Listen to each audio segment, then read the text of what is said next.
From New York, the epicenter of the pandemic in the United States, this is Democracy Now! One of the forecasters said to me, we were looking at a freight train coming across the country. We're now looking at a bullet train because the numbers are going up that quickly. New York City has 60% of all the new coronavirus cases in the United States. It's responsible for half the cases all over the country. The peak is weeks away, but hospitals are already encountering shortages of equipment needed to protect medical workers and to keep patients alive.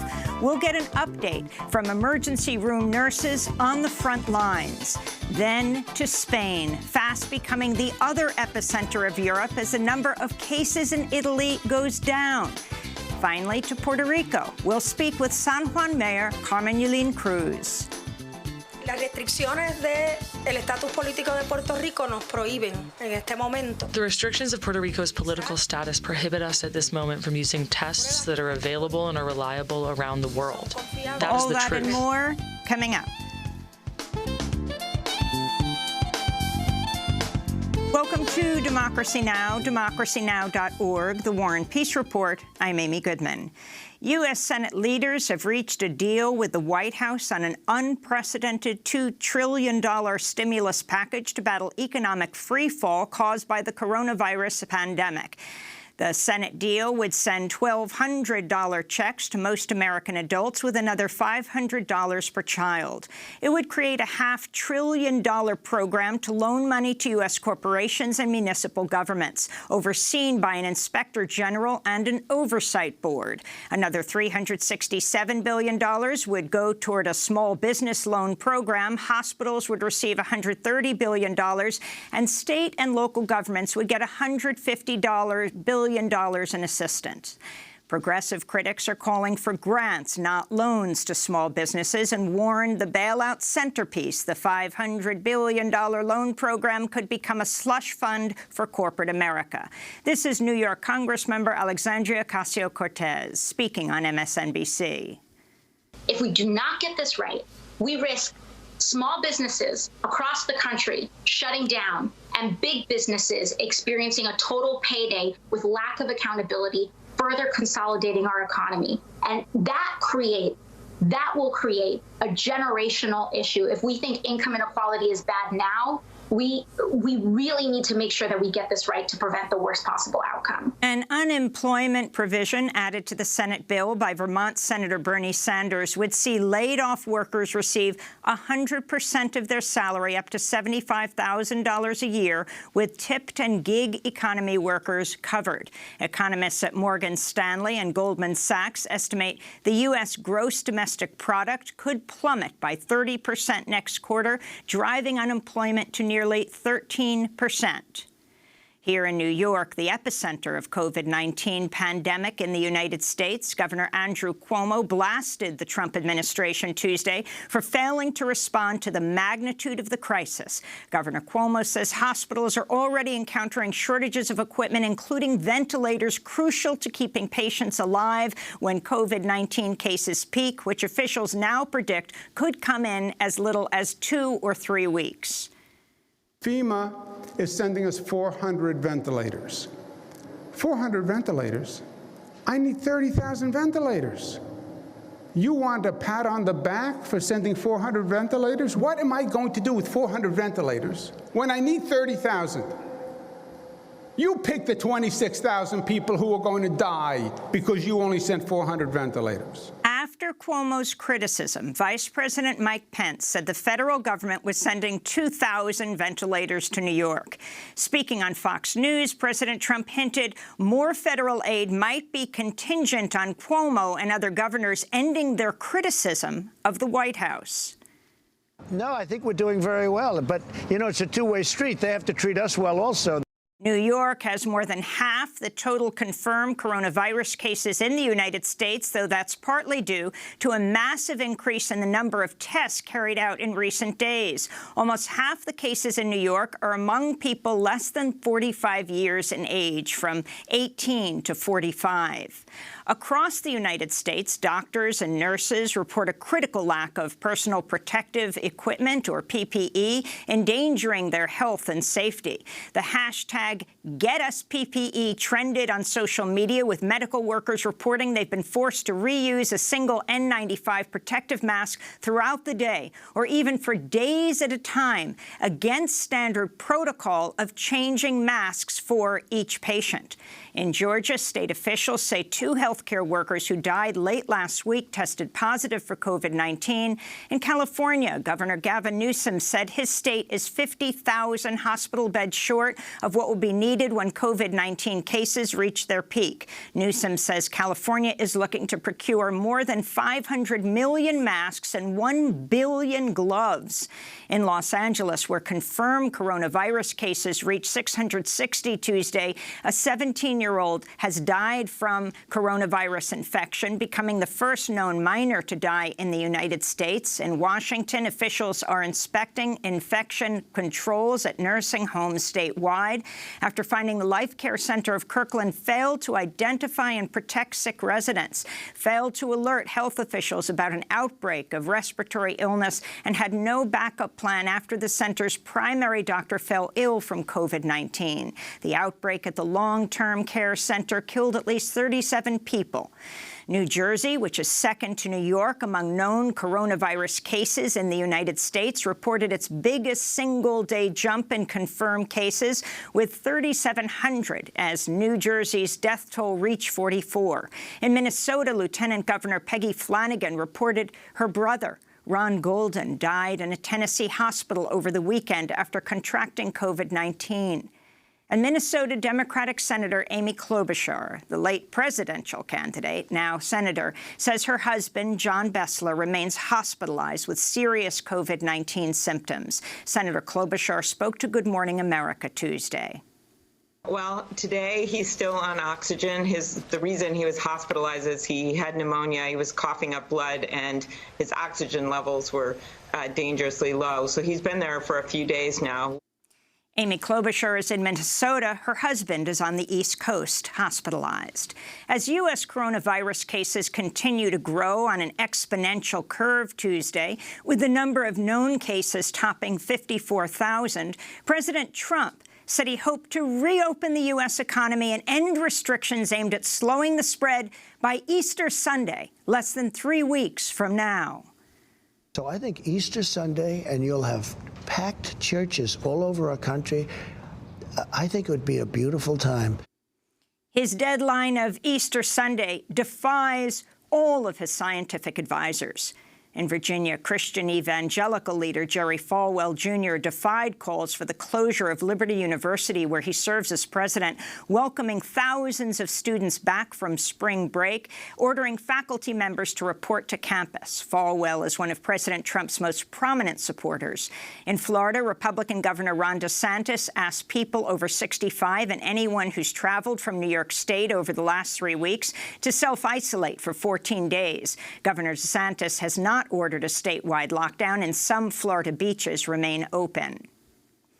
In immigration news, documents obtained by The Nation magazine show Immigration and Customs Enforcement has quarantined 9 prisoners and is monitoring at least 24 others across 10 immigration jails for symptoms of COVID-19. The documents also show Customs and Border Protection is working to convert several of its major border facilities into quarantine sites. This comes as BuzzFeed reports an immigrant held at an immigration jail in New Jersey has become the first person under ICE custody to test positive for COVID-19 in the U.S.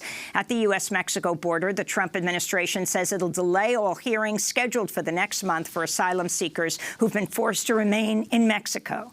Meanwhile, all 3 immigration courts in New York are now temporarily closed after a court employee tested positive for COVID-19. In more news from New York, Mayor Bill de Blasio says at least 300 nonviolent prisoners will be released from Rikers Island. This comes as at least 38 Rikers prisoners and staff have tested positive for COVID-19. At Rikers Island, more than 60 people have tested positive for coronavirus. In Alden, New York, dozens of correction officers working at the Wendy Correctional Facility are now in quarantine, fearing exposure to the coronavirus after transferring 2 prisoners, including convicted rapist Harvey Weinstein, who tested positive for COVID-19 this week. In Geneva, Switzerland, the World Health Organization warned Tuesday the United States is becoming the next epicenter of the coronavirus pandemic, with over 12% of the world's 435,000 documented cases, though the true number of infections, both in the U.S. and worldwide, is certain to be far higher. Across Africa, finance ministers are demanding the International Monetary Fund and World Bank suspend debt payments to free up $44 billion in funds to fight the pandemic. In India, Prime Minister Narendra Modi has ordered the entire nation of 1.3 billion people to remain at home for the next 3 weeks. Italy recorded another 743 deaths over a 24-hour period, reversing a trend that saw daily deaths decline slightly. Over 6,800 people have died from COVID-19 in Italy. France reported its nationwide death toll has topped 1,000, as a top medical official warned the true toll is probably higher, with those dying at home or in retirement homes left uncounted. Spain has recorded over 3,400 deaths among some more than 47,000 COVID-19 infections. Among those battling the disease is Baltasar Garzón, the 64-year-old jurist who's defended WikiLeaks' Julian Assange and ordered the arrest of Chilean ex-dictator Augusto Pinochet in 1998 on torture and genocide charges. Garzón was just hospitalized with respiratory failure due to the virus, the doctors believe. The British government is calling for 250,000 volunteers to help battle the pandemic, as authorities in London began converting the Excel Exhibition Centre into a field hospital where as many as 4,000 people will be treated. Among the infected is Prince Charles, the 71-year-old heir to the British throne, who's reportedly self-isolating with mild COVID-19 symptoms. In Brazil, the governor of Sao Paulo state ordered 46 million residents to shelter in place Tuesday, with all non-essential services closed. Far-right President Jair Bolsonaro blasted the order, urging Brazilians to get back to work. The livelihoods of families must be safeguarded. We must return to normality. There are a few state and municipal authorities that must abandon scorched earth policies, such as a ban on transportation, closing businesses, and mass confinement. A close ally of President Trump, Brazilian President Bolsonaro, has dismissed COVID-19 as a little flu that he could easily survive because of his athleticism. In Mexico, President Andrés Manuel López Obrador has defied calls to lock down the nation to slow the spread of the coronavirus, declaring, quote, "We're going to keep living life as usual." And in South Sudan, massive swarms of locusts are devastating food crops across the country, further endangering a population that already faces the highest rate of food insecurity in the world. The desert locusts have swarmed across East Africa in numbers not seen since the early 2000s, with some climate scientists warning that worsening heat waves and tropical cyclones are making the swarms worse. This is South Sudanese farmer Lotak Joseph Okwara. We are worried a lot because this year, if the government or NGOs fail to help us to destroy this thing, we will really be in a big problem of hunger. Aid groups say increased hunger will only worsen problems for more than 200,000 people living in cramped United Nations camps who are now at risk of COVID-19 infection. And those are some of the headlines. This is Democracy Now!, DemocracyNow.org, the War and Peace Report. I'm Amy Goodman. We're broadcasting from the epicenter of the coronavirus pandemic in the United States, New York City, with my co-host Juan Gonzalez in New Jersey, with the second most coronavirus cases in the country.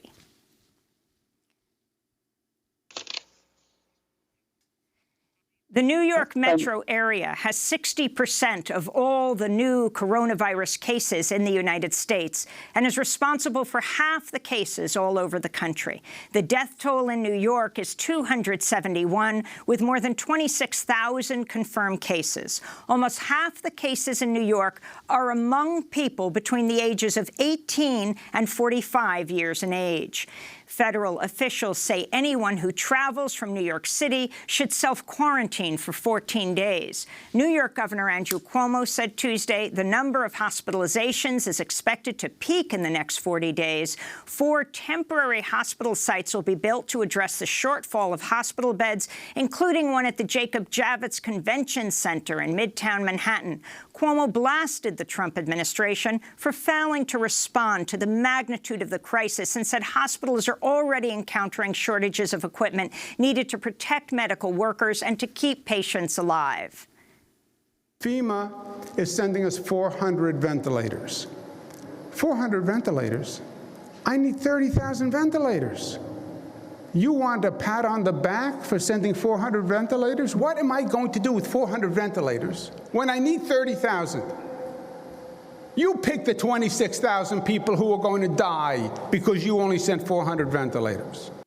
Many hospitals in New York say they're already down to their last weeks of personal protective equipment to keep frontline medical workers from contracting COVID-19. Some are being forced to reuse single-use masks. If they get sick, hospitals will face even greater staff shortages amidst the outbreak. For more, we're joined by 2 people who are working on the front lines of this pandemic. Sean Petty is a registered nurse in the pediatric emergency room of Jacobi Hospital in the Bronx. He's a member of the board of directors of the New York State Nurses Association. Next to him is Kelly Cabrera, an emergency room nurse there as well. And, of course, co-hosting from his home in New Brunswick, New Jersey, is Juan Gonzalez. Sean, let's begin with you. Can you describe the conditions at your hospital? What do you need? What do you have?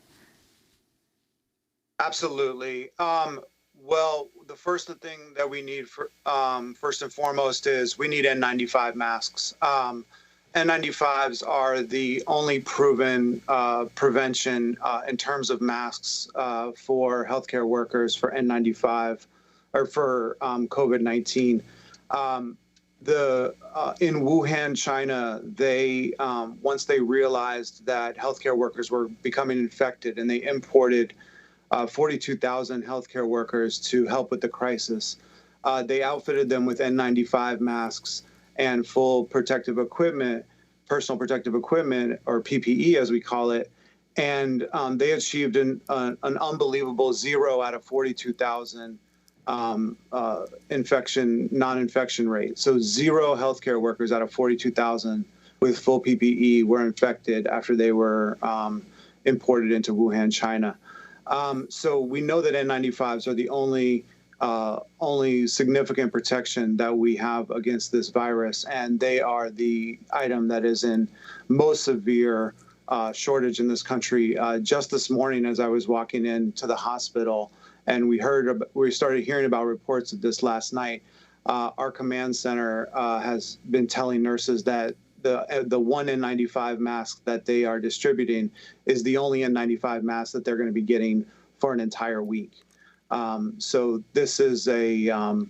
Now, I just want to be clear on how unusual this is. The head of the American Medical Association said, if you did something like that, reuse a mask, it would have been grounds for dismissal in the past. Talk about the significance of what it means to reuse your mask, Sean, seeing patient after patient who are suffering from this highly contagious disease. 100%, Amy. We would have absolutely been brought up on charges and possibly terminated for reusing a mask in the future. The CDC guidelines from the beginning of this outbreak, were that COVID-19 patients were to be treated with airborne and contact precautions, which necessitates an N95 mask by federal guidelines. They rolled those back, caving into pressure from the hospital associations that were talking about their shortage. So they rolled their guidelines back, not by science, but not because of science, but because of the shortage. And so that allowed the hospitals to ration these masks in that way.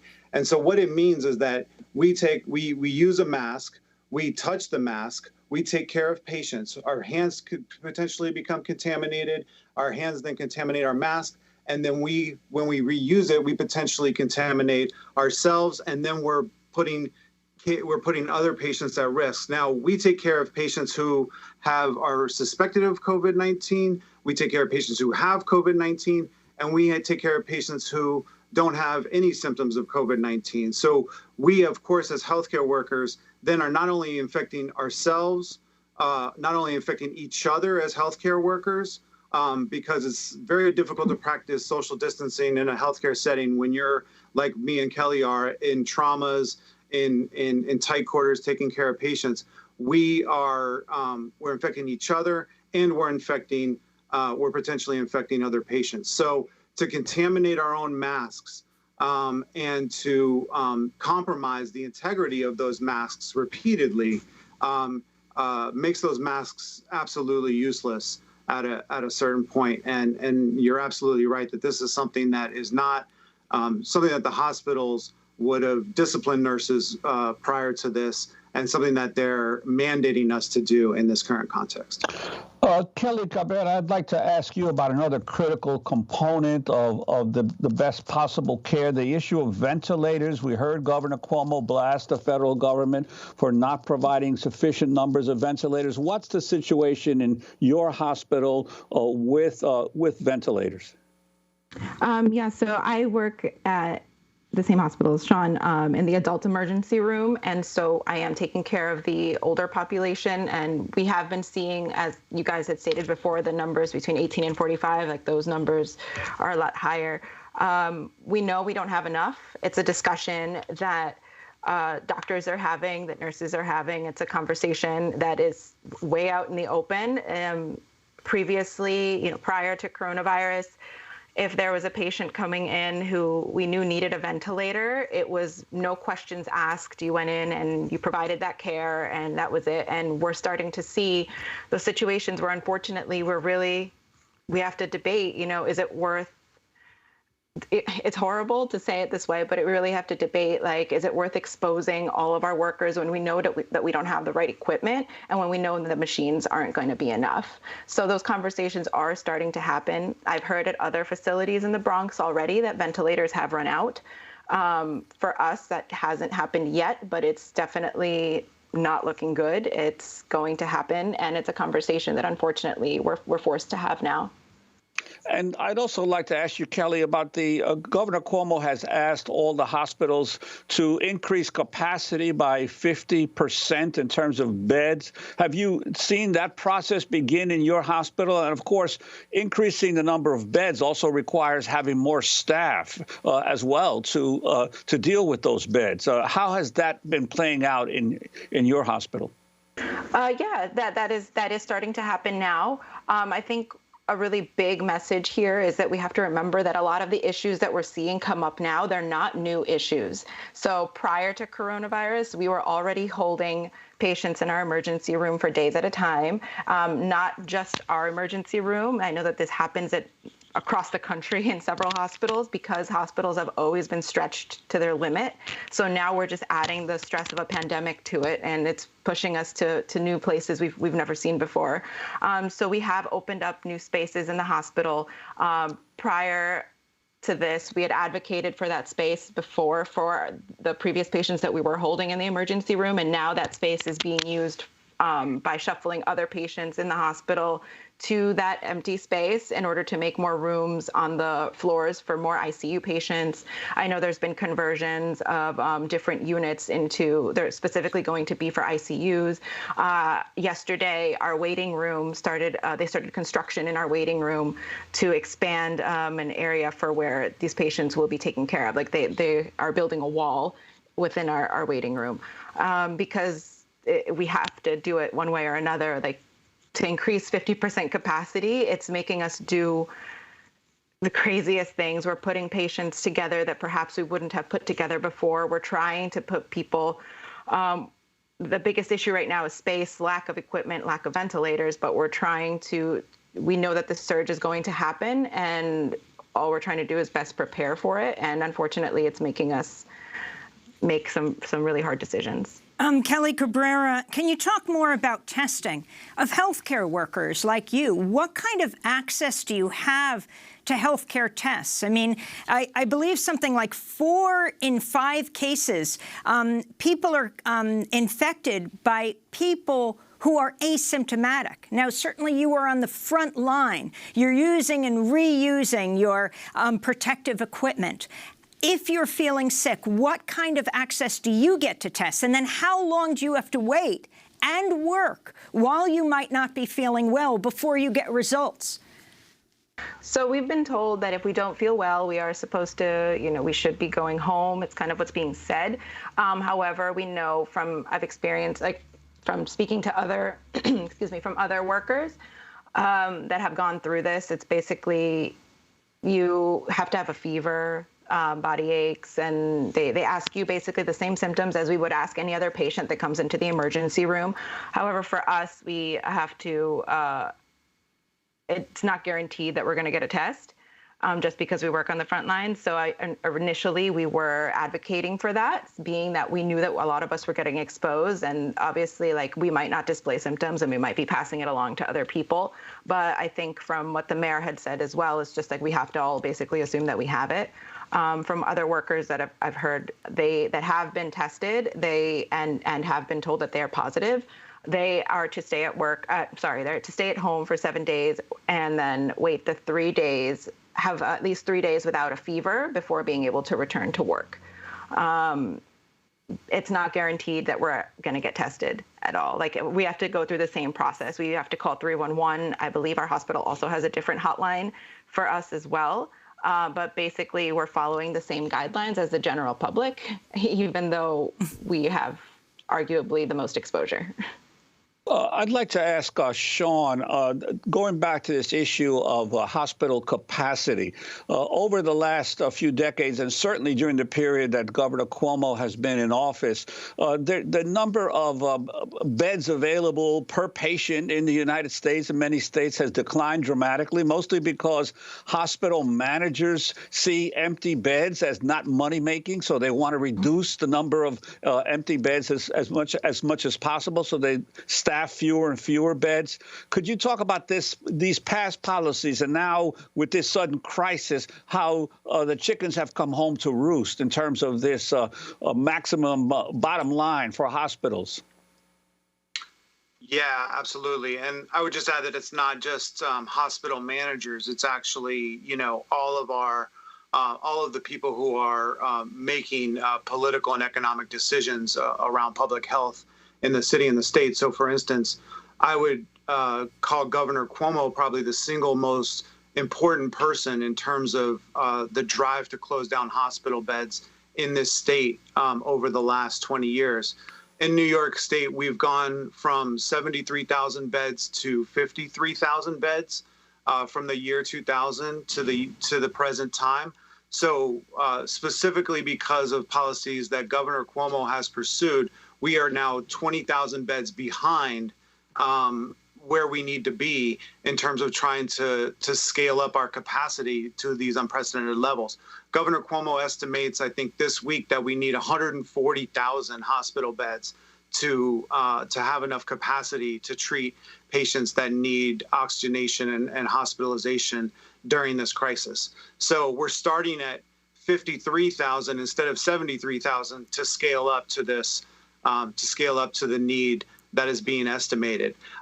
So the way Governor Cuomo did that is he came up with a hospital bed closure commission. It was called the Berger Commission. And he also has had now 2 rounds of Medicaid cuts. The first, they're called the Medicaid redesign teams. The second Medicaid redesign team just made a recommendation for massive Medicaid cuts, including specific cuts to the city hospital system where we work, just in the last 2 weeks. So Governor Cuomo is currently trying to reduce Medicaid spending in the state by almost $2.5 billion during this pandemic. So, and this, it will absolutely result in a decrease in healthcare capacity and keep the state from getting matching federal dollars for Medicaid spending. So it's unfathomable to somebody like myself, somebody who has worked in a public hospital for 12 years and has seen these cuts, seen the resulting decrease in staffing, seen the resulting decrease in services. We had to fight a couple years ago just to keep our pediatric trauma center open in the Bronx, the only pediatric trauma center that serves the entire borough of the Bronx and southern Westchester County. We had to fight to keep it open because of these Medicaid cuts. We thankfully won that fight, but we have been at a severe state of precarity when it comes to having these services available over the last decade going into this pandemic.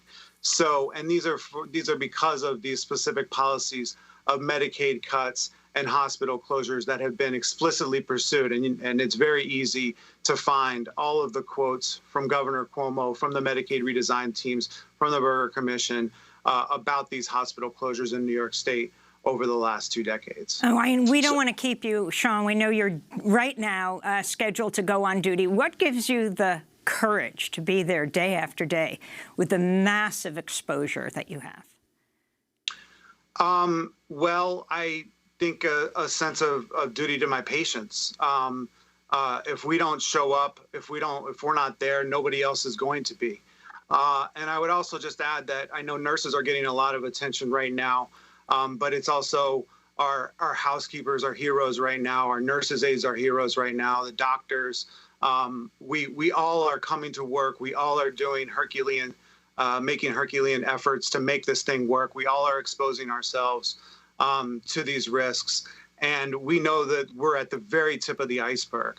And so, you know, but if not us, who else is going to do it?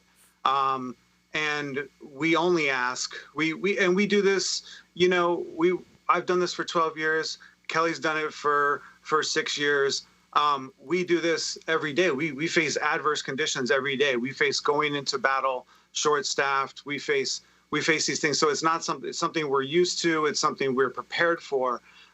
What I think undermines that courage and undermines that morale, you know, for us and our coworkers, is that our government doesn't have our back. That the Trump administration and the federal authorities have done virtually nothing to get us the armor and the supplies that we need in this war against coronavirus. Sean Petty, I want to thank you so much for being with us, joining us from Jacobi Hospital in the Bronx, pediatric emergency room nurse. And thank you so much to Kelly Cabrera, emergency room nurse as well. When we come back, we go to Spain, which now has more than 47,000 confirmed cases, nearly 3,500 deaths, the second highest number in the world after Italy. Among the hardest hit in Spain are the healthcare workers as well. Stay with us.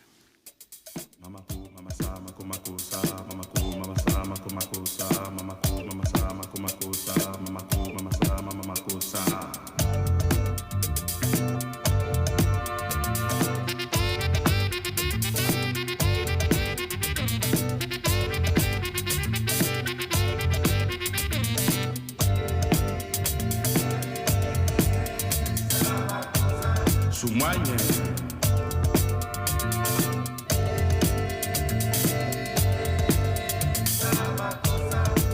Atele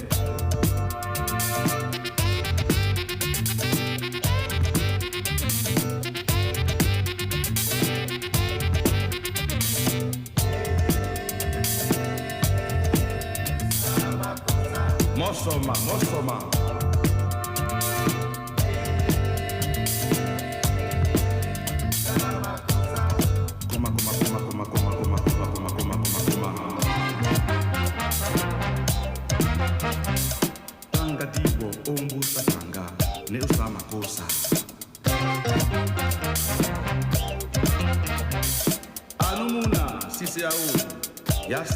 Soul Makossa by the great African funk saxophonist Manu Dibango, who has died at the age of 86 from COVID-19.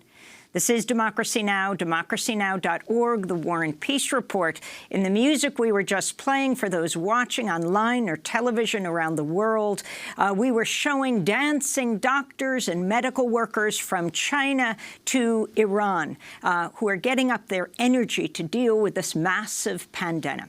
We turn now to Spain, one of the epicenters of the pandemic in Europe, with over 47,000 confirmed cases and nearly 3,500 deaths, the second highest number in the world after Italy. The number of new infections in Spain has multiplied at a rate of 20% in the last 24 hours. Health workers account for nearly 14% of Spain's infections. Many face limited availability of protective equipment. So many people have died that Madrid's municipal funeral home has stopped collecting bodies. A large ice skating rink is now being used as a makeshift morgue. Not far from the rink, the venue for last year's UN Climate Summit, the IFEMA, has been converted into a hospital ward with thousands of beds.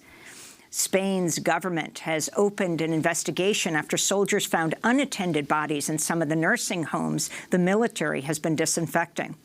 As Spain faces its second week of lockdown, the government plans to extend the state of emergency by another 15 days in order to stop the spread of the coronavirus. For more, we go to Madrid for an update from Maria Carrion, former Democracy Now! Producer, journalist in Spain, head of Fi Sahara, a film festival that airs in the Sahrawi refugee camps of Algeria. It's great to have you back, Maria. You've been now on lockdown for 2 weeks with your family in the heart of Madrid, which is the epicenter of the epicenter, Spain, as it's fast surpassing Italy in its rate of infection. Talk about what's happening now and what the president is about to announce. Well, as you mentioned, this is ground zero in Spain for a number of deaths and infections. We have over 1,500 deaths in Madrid. So if Madrid was a country, it would actually be fifth in terms of death rate in the entire world between Iran and France. So we have, this is day 12 of the lockdown. Everybody seems to be following it with very few exceptions.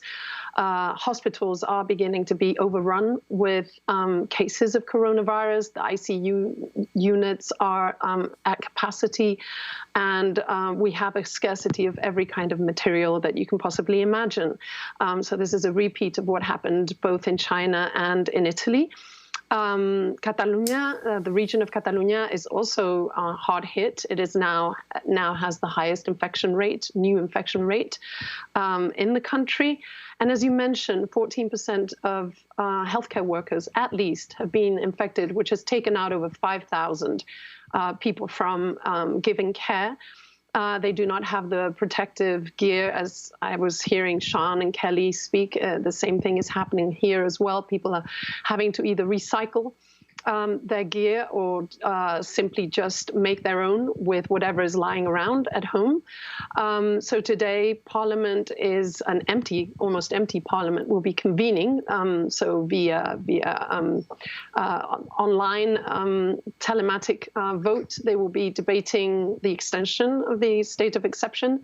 The president of Spain, Pedro Sánchez, will be speaking and explaining why this needs to be extended. And we're expecting, of course, for everybody to vote for this measure and keep everyone at home, except for certain workers. And both he and the vice president, Pablo Iglesias of Podemos, both of their partners are COVID-19 positive?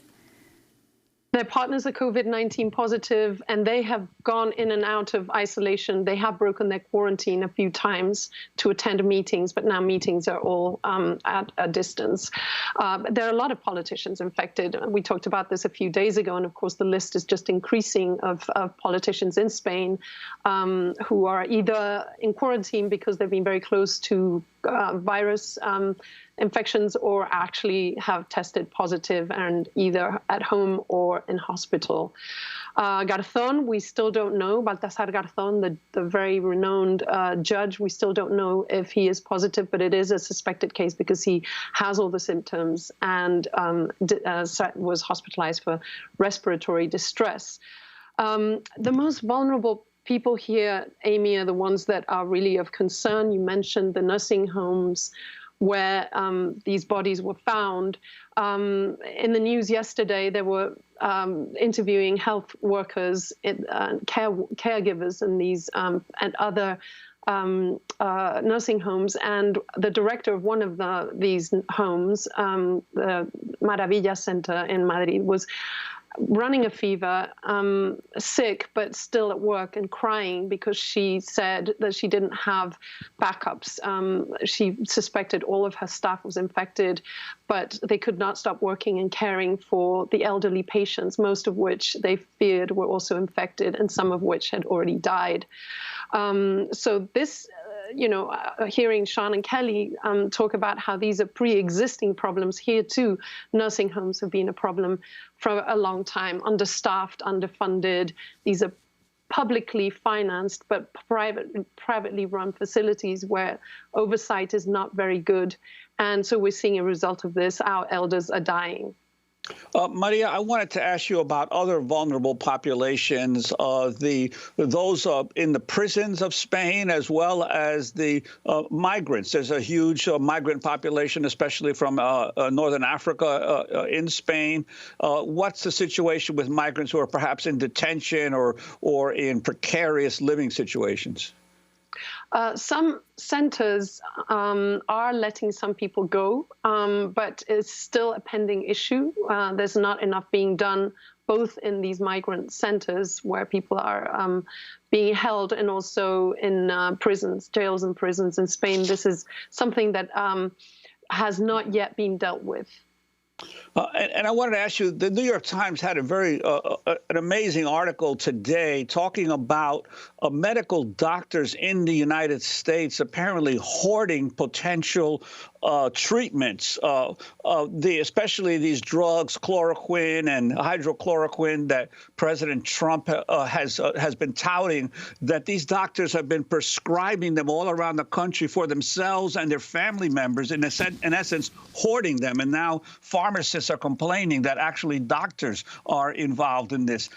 Do you have any examples of health professionals there sort of looking out for themselves rather than their patients? Very few, actually. I don't think people are paying much attention to Trump from here, so those drugs have not been hoarded that I know of. At the very beginning of the crisis, we did hear about certain doctors hoarding face masks and taking them out. There was one doctor who took all of the face masks in the hospital and took them to his village and gave them to his neighbors. But that's not generally the case, or at least it's not being reported on.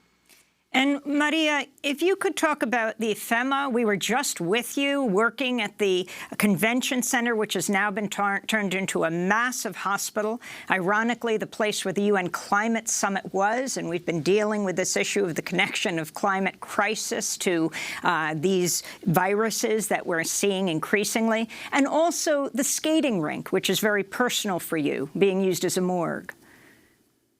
Yes, indeed. IFEMA was converted into what is now Spain's largest hospital. It has over 1,000 beds, including also intensive care units.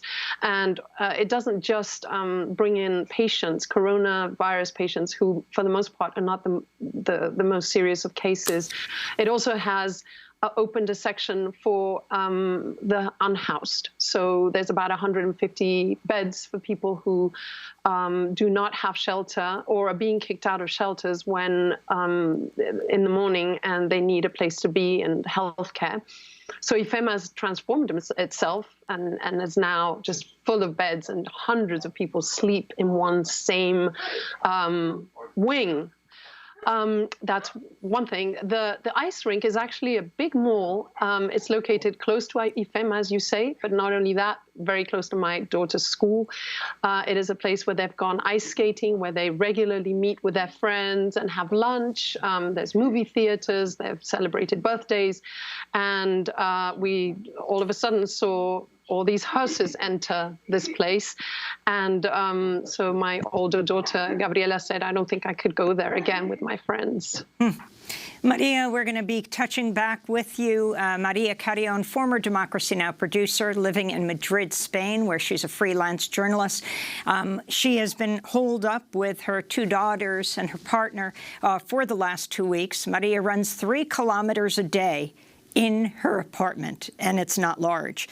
That doesn't even compare to the man in France who just ran a marathon on his balcony.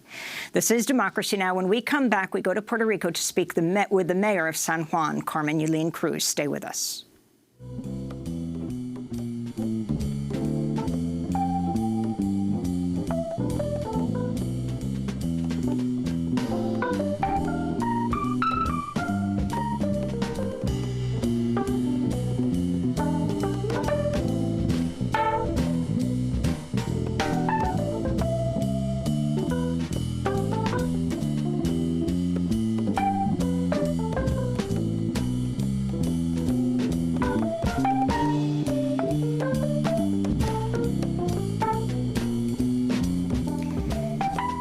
The Awakening by Mike Longo, a legendary jazz pianist known for playing with Dizzy Gillespie. He has died at the age of 83.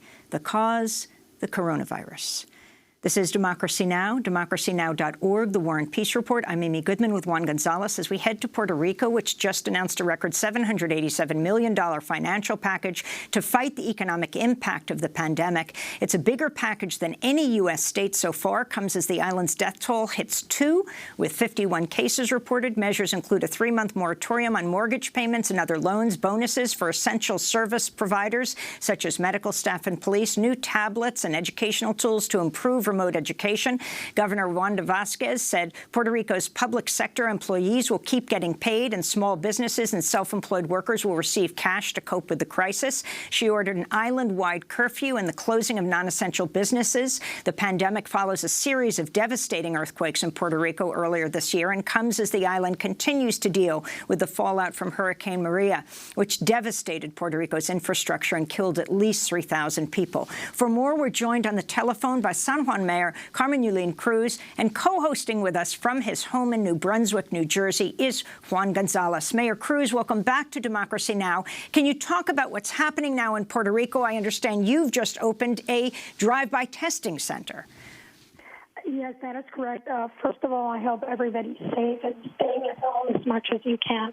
It is important to break the cycle down and ensure that those that are most vulnerable are less in the line of fire, so to speak. One of the things that we have been doing since January at the municipality is ensuring that we kept abreast of what was happening. So it gave us a little leeway to purchase masks for our first responders and for anyone that we knew, doctors and nurses, were going to be on the line of fire. It is very important that they have the equipment so that they don't get sick and reduce the amount of doctors with coronavirus.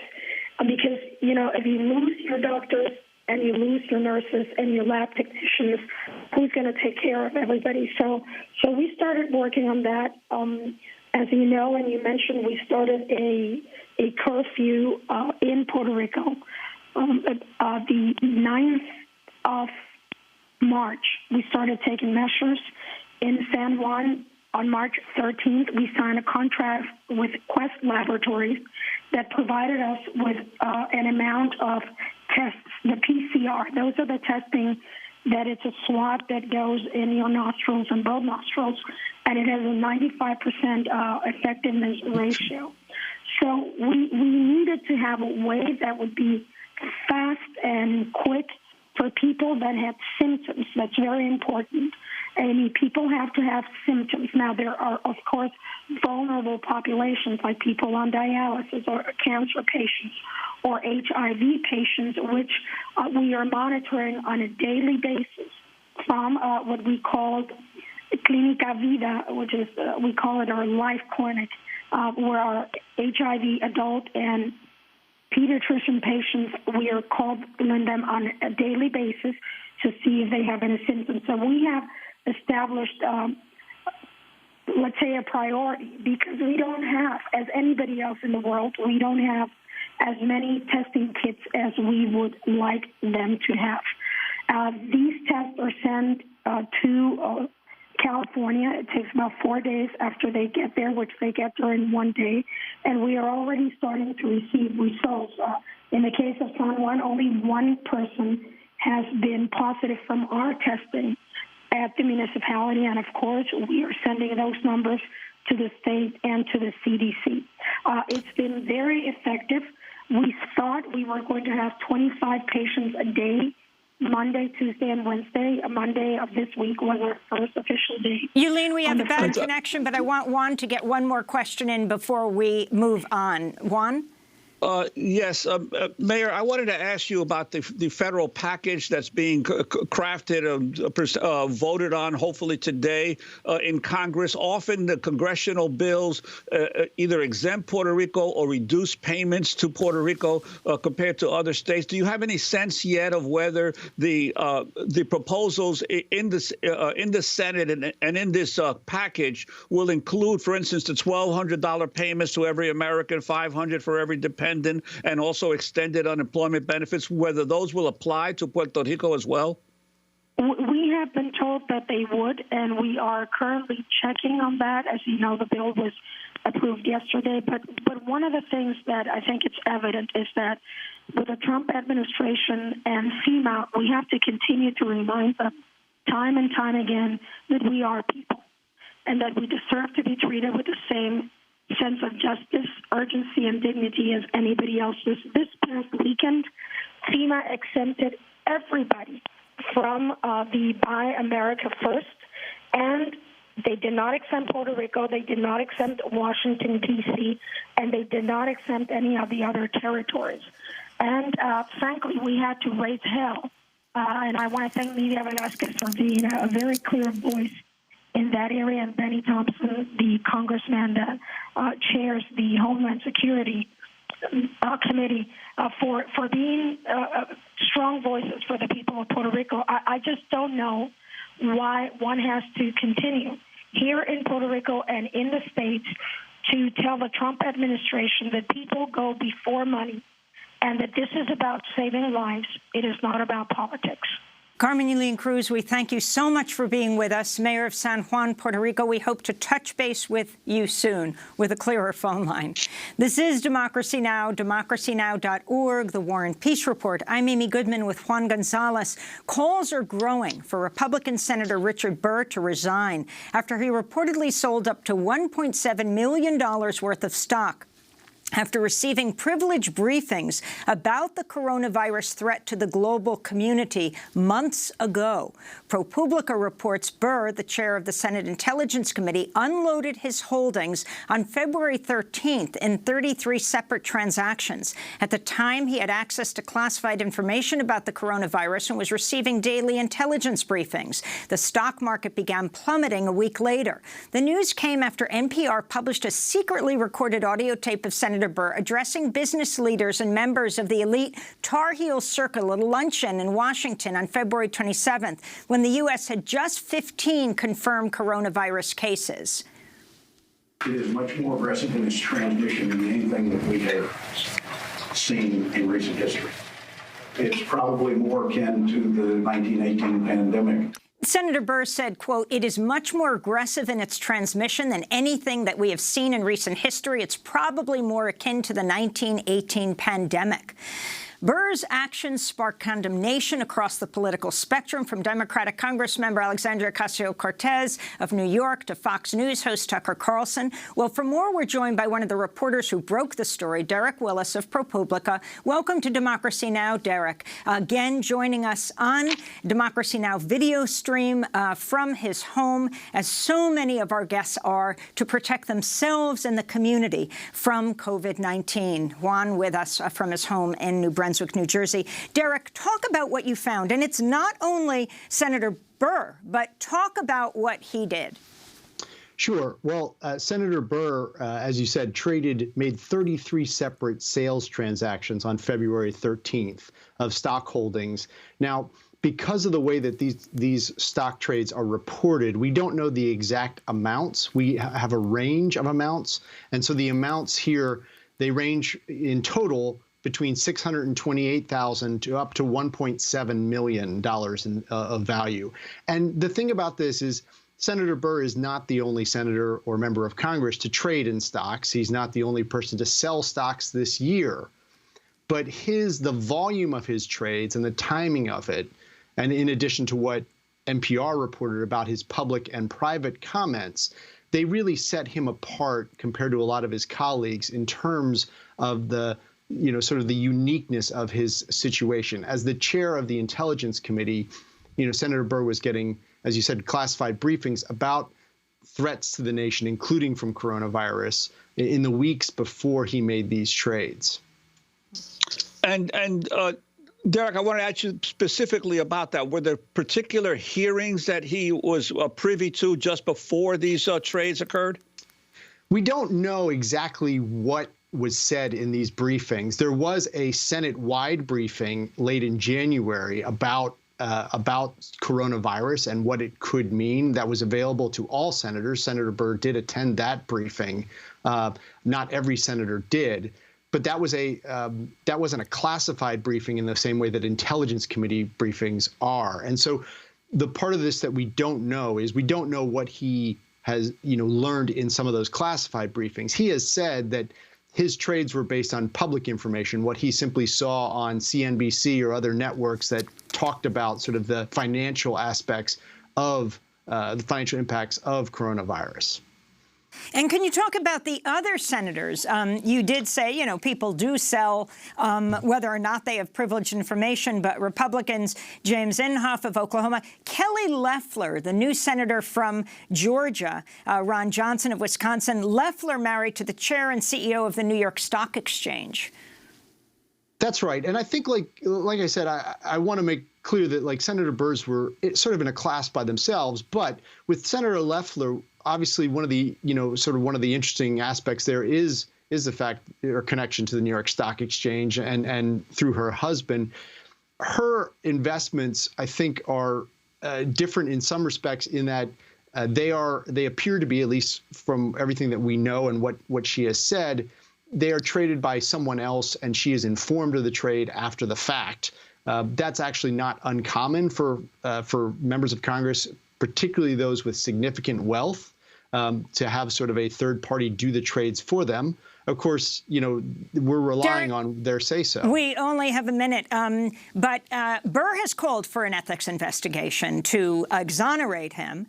But also, if you can say, so he had this information. I guess the question is also, what was he telling his constituents or the entire country at the time that President Trump was hardly taking action at this point, certainly when it came to tests and availability of protective gear, et cetera?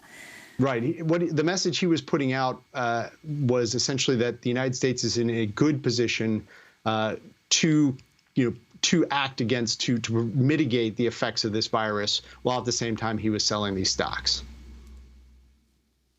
Well, we want to thank you so much, Derek Willis, reporter from ProPublica. Just to end with the Wall Street Journal reporting Tuesday, corporate executives sold over $9 billion worth of stocks between the beginning of February and the end of last week. Jeff Bezos sold the most of the executives, 3% of his Amazon shares, worth $3.4 billion. And that does it for our show. Democracy Now! Is produced by an amazing team, most of whom who are working from home to protect themselves and the community. Democracy Now! Is an amazing team of committed producers and staff. Thanks so much to Mike Burke, Renee Feldstein, Guzder, Nermeen Sheikh, Carla Wills, Tammy Warrenoff, Libby Rainey, Sam Alcoff, John Hamilton, Robbie Karen, Hani Masood, Trina Nadura, Tamarie Astudio, Adriano Contreras, Maria Taracena, Julie Crosby, Dennis Moynihan, Miriam Barnard, Mike DeFilippo, Miguel Noguera. Special thanks to Becca Staley. Juan Gonzalez joining us from New Brunswick. I'm Amy Goodman in New York.